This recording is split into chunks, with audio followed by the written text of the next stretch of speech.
Deep in the Milky Way's Eagle Nebula, 6.5 thousand light-years from Earth, is one of the most famous and iconic nebulae ever imaged. It is so famous that it has its name, the Pillars of Creation. There are these pillars called the Pillars of Creation, and they've been imaged by the James Webb Telescope. This is the first time we're able to see them in near-infrared light with better resolution than before. This lush landscape is sparkling in the same gorgeous colors as the now famous Carina Nebula image, which was released as one of the first ever Webb images. We've got a brand new view of new stars being born out of the dust and gas of this nebula, and let's be honest, it is absolutely stunning. I have to admit, it's the most incredible thing I've seen. And nebulae are composed of gases and dust particles and allow the conditions to develop for new stars to form.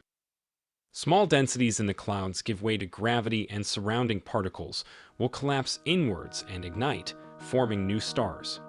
Towards the edges of the pillars, we see particularly red areas that are lava-like.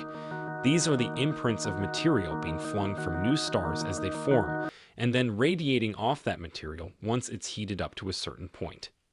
These stars are probably only a few 100,000 years old, shoot jets periodically, and collide with the material that makes up the pillars that produce shockwaves.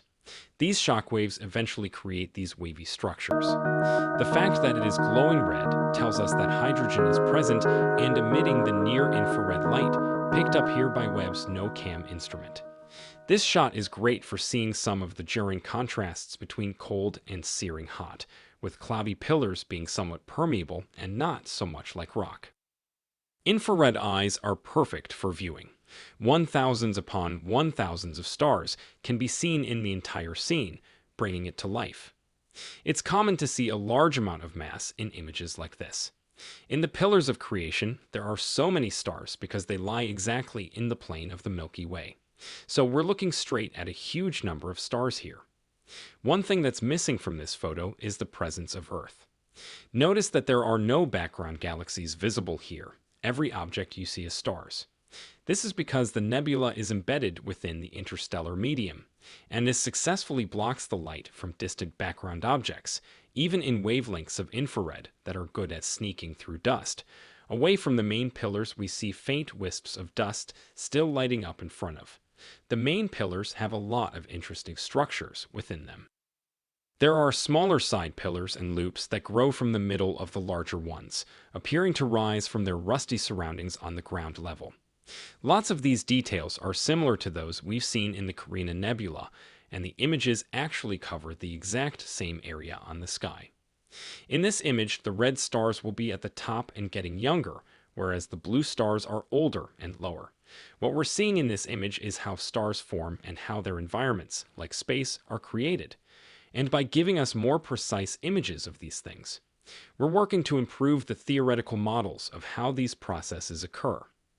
The famous NASA image of the Pillars of Creation has been around for a long time. In 1995, it has been appreciated by many people, with Hubble releasing an updated version in 2015. The difference in contrast and color is pretty noticeable from the other pictures that show us a background of thick green and yellow dust. The Hubble image is particularly showing us how the pillars have been engulfed within this environment.